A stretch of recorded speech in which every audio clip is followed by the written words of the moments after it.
Alright guys, na-stranded tayo na isang buong araw dito sa Surigao City dahil sa bagyong Kabayan. Gastos malala. Update ko lang kayo guys, it's now is December 19. Time check natin is 12:31 ng madaling araw. So galing tayo sa pension house. Shoutout nga pala sa XL Pension House kung saan tayo na-accommodate. Buti na lang pinayagan na ng Coast Guard pumiyahe ngayon. Okay. Aray ko. Aray. Aray ko. Tumukod. GG. Okay, papasok na tayo ng Port of Lipata. Bayad-bayad muna. Entering the Port of Lipata. Sir, asa mo diretso sir? Meron na? PPA? Dito ako dadaan, then ikot doon. Okay sir, thank you.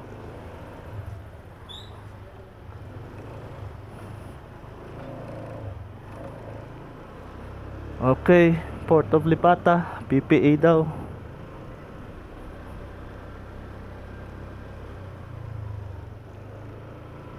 Magbabayad ata tayo sa Coast Guard. Oh, sarap magmotor.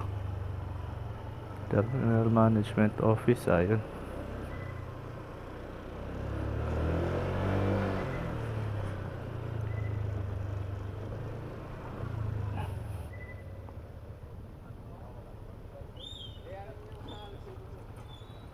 Sir, asan yung PPA? Doon po. Okay.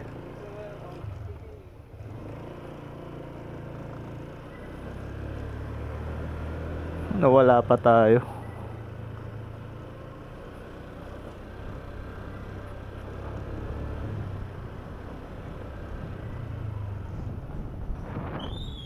Alright. Kakabayad lang natin ng PPA. So ngayon tambay muna tayo. Hintayin natin dumating yung barko. So sabi nila alas 12 daw darating. Wala pa eh. Okay, hintay lang muna tayo.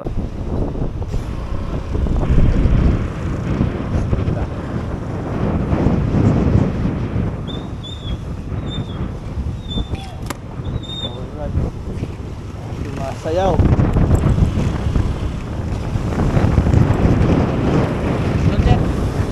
Okay.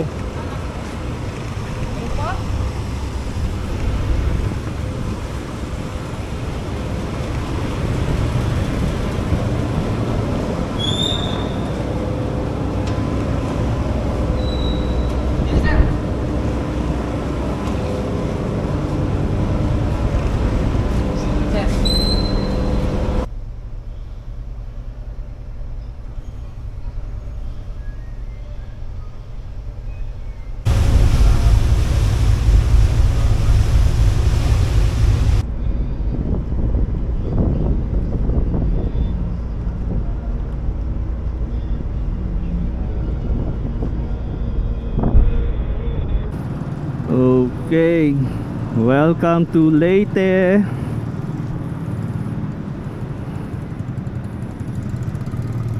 Wala nang bagyo, kalmado na.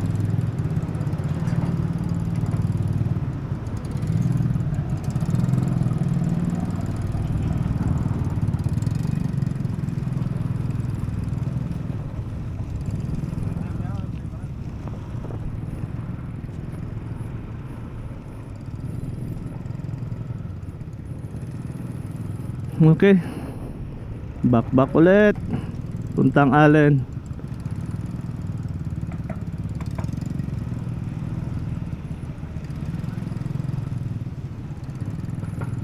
Bibihis lang siguro tayo ng riding gears natin.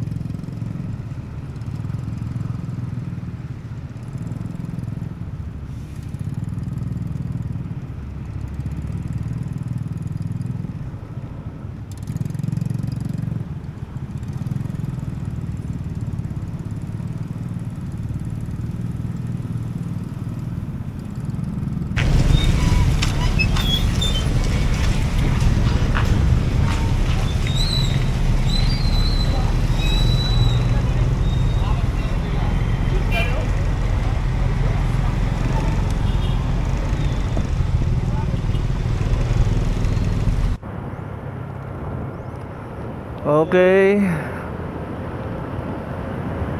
Papunta na tayo sa bayan ng Sugod. So from Liloan Port, doon tayo sa bayan ng Sugod. Then medyo makulimlim yung panahon, umaambon. So kailangan natin magkapote. Okay, back na tayo. Update ko na lang kayo sa mga bayan na madadaanan natin.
Okay guys, update.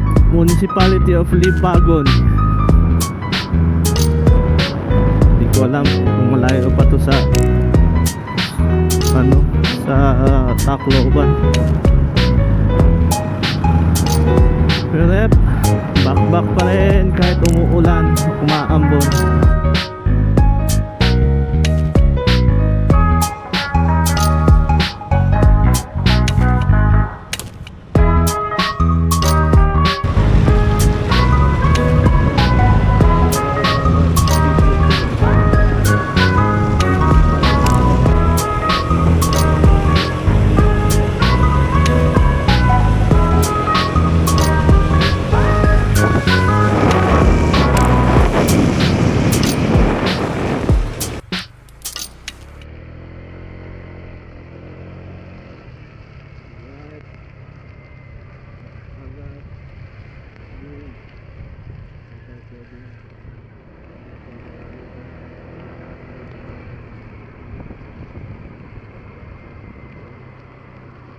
Ang Agas-Agas Bridge ay matatagpuan sa Barangay Kahupian, Sogod, Southern Leyte.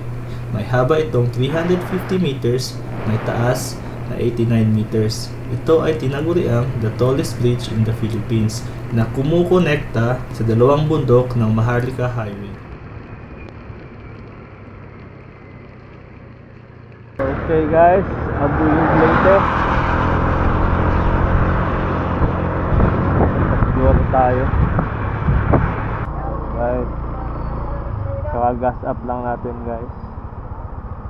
So, didikit muna ako ng sticker dito. Ito yung pinakaunang sticker na ididikit ko.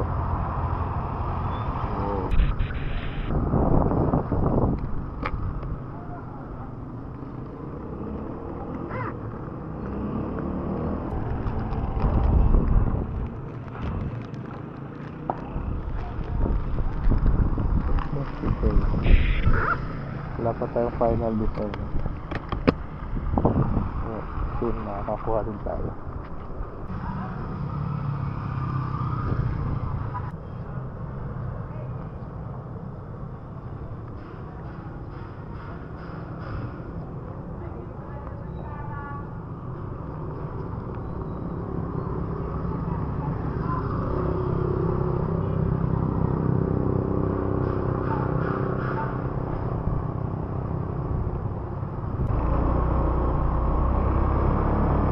Guys,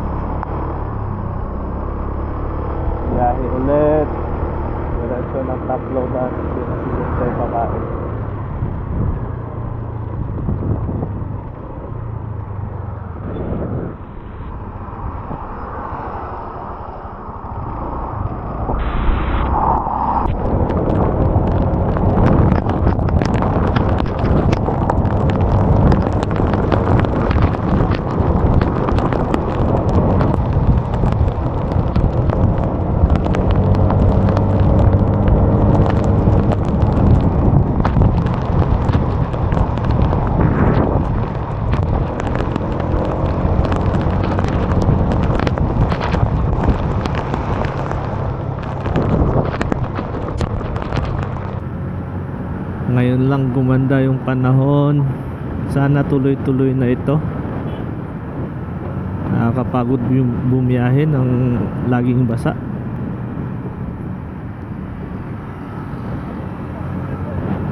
I have no idea kung saan to. Kakalagpas lang natin ng Kalbayog ba yun? Kalbayog ata. Kakalagpas lang natin. So hindi ko alam kung saan na to banda. But yes, sana tuloy-tuloy na tong magandang panahon. Okay guys, so yun na nga. Medyo wala nang ulan, so nag-change outfit na tayo. Dito tayo ngayon sa Municipality of Dulag. So mga few more minutes papuntang Palo Leyte, kung saan nagland si Tito MacArthur. So siguro kung maganda yung panahon, bibisitahin natin si Tito MacArthur. And then diretso tayo ng Tacloban. So medyo gutom na kasi hindi pa tayo kumakain simula nung bumaba tayo sa barko. So siguro sa Tacloban na ako kakain. Kaya pa naman. Tacloban na kasi naghahabol tayo. Baka kasi biglang umulan ulit. So yun lang guys, update ko kayo ulit pag dating natin sa Palo Leyte.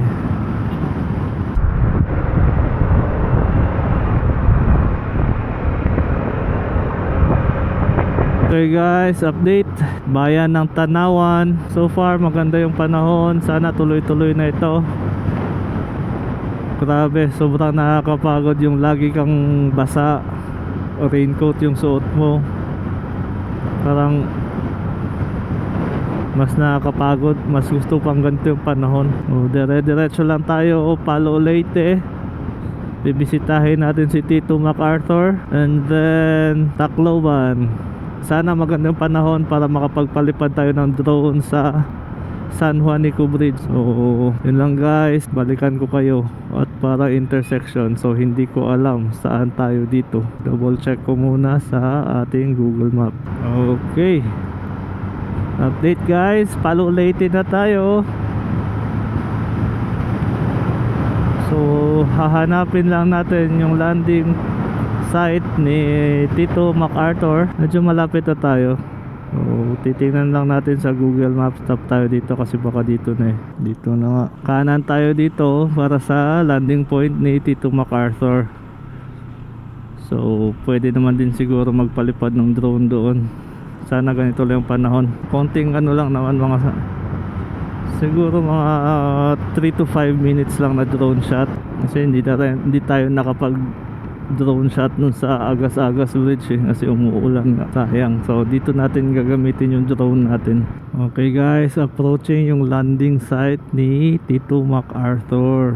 Wow, may excited tuloy ako.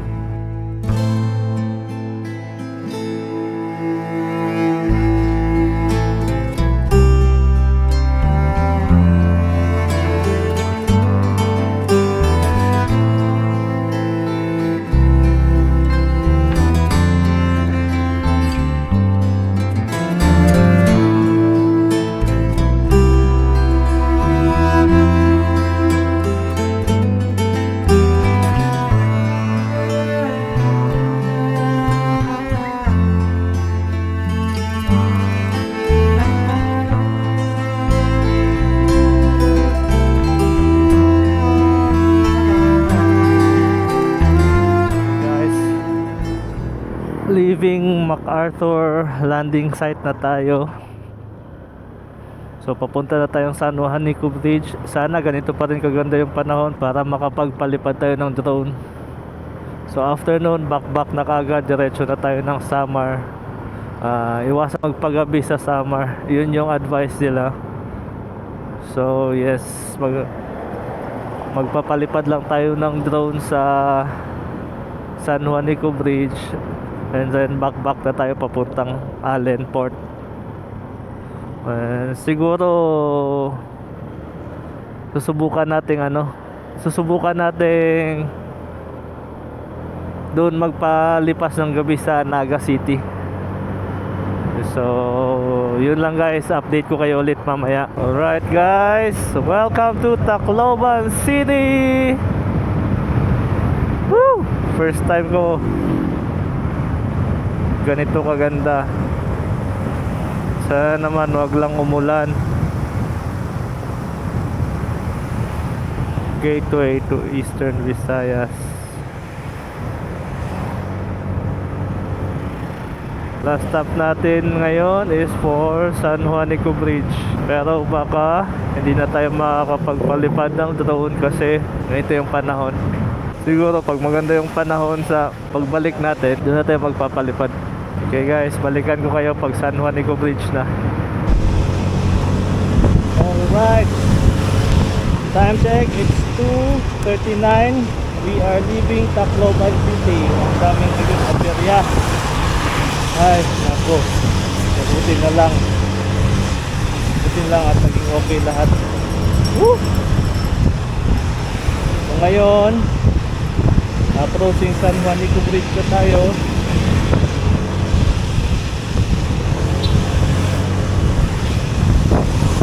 At mag-selfie na lang ata natin mag-selfie kasi sabi ng panahon. So mag-selfie ako sa kabila. Dami ng aberya, dapat ganyan na pa ako nakabiyahe. Darating tayo sa natin. It's 8 PM. Estimated time na dito yan. So sana okay yung daan. At tayo na nasa ng riding aberya. Ilang oras na biyahe from Tacloban.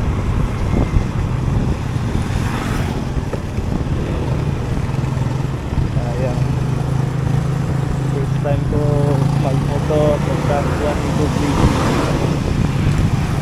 Ang tulay na dumudugtong sa Leyte at Davao. Our hearts beat to the city streets. We began to feel the fire. We rise like tall buildings as the chemicals they take us higher. The night's young and it's just begun as she puts her hand in mine. We wanna chase the night, wanna dance to the light, pull the stars from the sky, just two hearts running wild. Never sleep, never stop, as we shout from the top. We're gonna be two hearts running wild.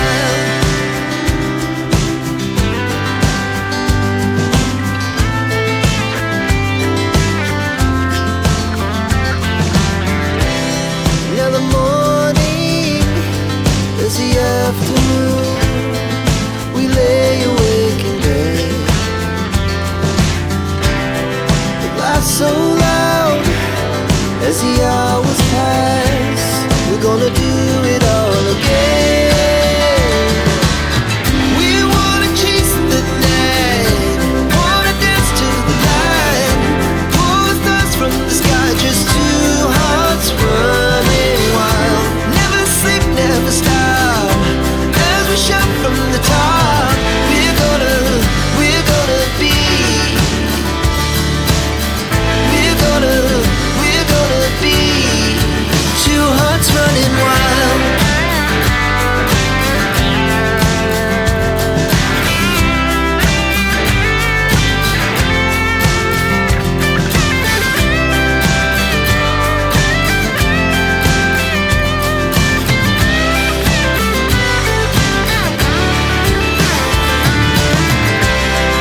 The moonlight, summer sky, it was the best we ever had.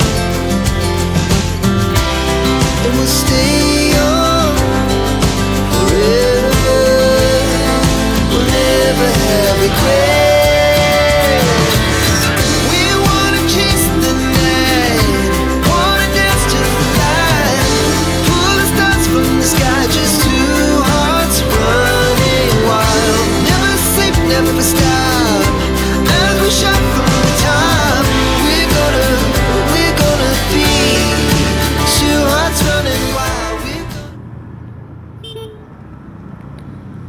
Okay guys, Katbalogan Diversion Road.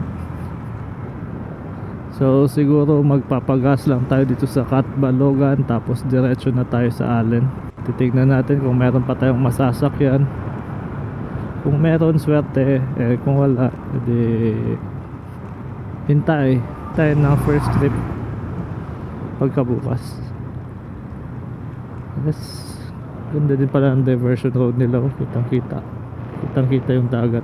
Yung mga lugar na nakikita ko lang sa YouTube dati, ngayon napupuntahan ko na.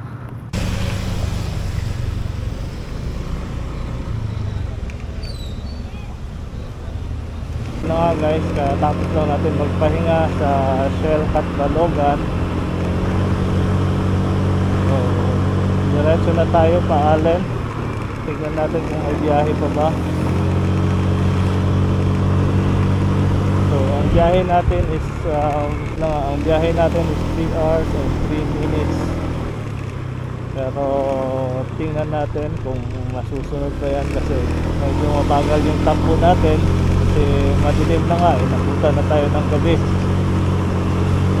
Tapos hindi natin kabisado yung daan, so maraming mga butas-butas. Kailangan natin mag-doble ingat.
Okay guys, nagpalit lang tayo ng battery ng action camera natin kasi nalobat na. Doon pa ako nakahinto sa may sa may cemetery.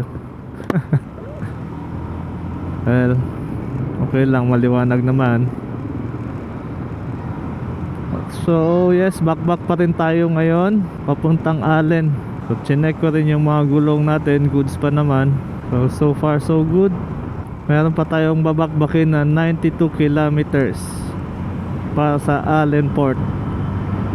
So I think it's 1 hour and 55 minutes ayon kay Google Map. Aray, nandito na naman tayo sa mga ganitong klaseng kalsada. So yun.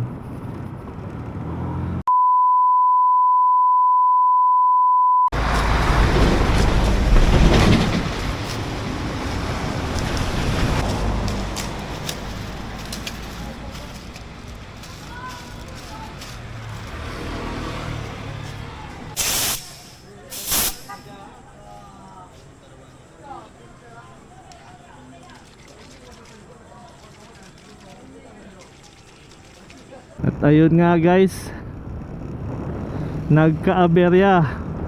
Pumutok yung gulong ko sa likod. Grabe. Buti na lang may mga mababait na lokal na tumulong sa akin.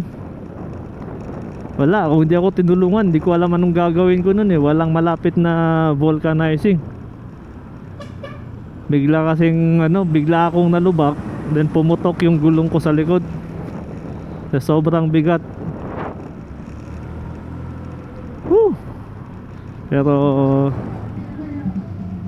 thank God pa rin kasi safe at secured ako kasi yung mga mababait na tao yung nakakita sa akin. Alhamdulillah. Yun guys, Siguro dito muna ako sa Calbayog, sa Calbayog na siguro muna ako matutulog. Kasi sobrang pagod na, hindi na kaya ng kaya naman ng katawan, kaya lang gusto ko nang magpahinga muna. Kasi yun na nga, yung mga aberyang nangyari ngayong buong araw, grabe, ang daming aberya. Una, nawala yung susi ko. Pangalawa, nalaglag yung gloves ko. Pangatlo, itong gulong na pumutok. Pero swerte pa rin kasi doon pa rin ako natapat sa mga mababait na tao. Shoutout kay Edwin at kay Romel, sila yung tumulong sa akin.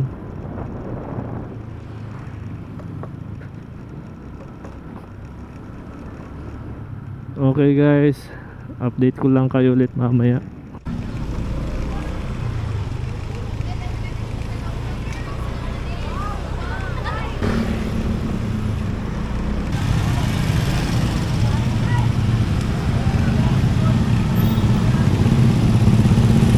Alright guys, good morning from Calbayog City. So yun na nga, ngayon tayo matutuloy papuntang Allen. Di na ako dumiretso sa Allen Port kagabi kasi medyo pagod na talaga yung katawan. Then baka magkaroon pa ng bagong aberya, so pinagpaliban ko na lang muna yung gabi dito sa Calbayog City. Time check natin is 7:42 na ng umaga. Nagpahinga talaga ako para man lang at least makabawi yung katawan sa sobrang daming nangyari kagabi or kahapon. Ngayon guys, diretso na tayo. But I'm planning to siguro magpapa-change oil na rin ako. Hindi ko lang alam kung saan. Tingnan natin kung doon sa Allen or kung saan man.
Update po tayo, 30 kilometers away na lang sa Allen. Siguro may mga 40 minutes pa tayong lalakbayin. And hindi ko alam kung saan na tayo. Basta in between Calbayog and Allen Samar along Coastal Road. Hindi tayo dumaan sa diversion road kasi pabundok na daw yun. Tsaka ayaw ko nang dumaan doon. May trauma na akong dumaan sa diversion road na yun. So yun lang. So far so good naman. Medyo matigas nga lang yung gulong natin sa likod. Maraming mga gandang coastal views. Update ko kayo ulit mamaya pagdating sa Allenport. Update guys, bayan ng Alegria. Ayon kay Google Map, 19 kilometers away na to sa Allenport. Malapit na tayo. Hindi ko talaga aantokin sa kalsada dito sa Samar. 100% hindi ka aantokin. Alright guys, Allen na tayo. So ngayon ko lang nalaman na marami palang ferry terminal dito. So ang target natin na pupuntahan is Allenport. So doon tayo didiretso. Meron pang 1.1 kilometers ayon kay Google Map. Ito yung asphaltong malubak. Diretso pa tayo. And guys, loading na tayo. Montenegro Shipping Lines. So, diretso na daw tayo sa barko. Alright.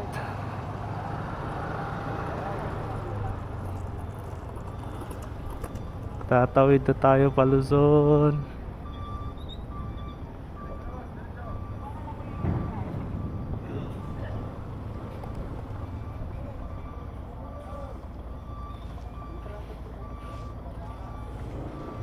Okay, sir. Okay, sir. Thank you.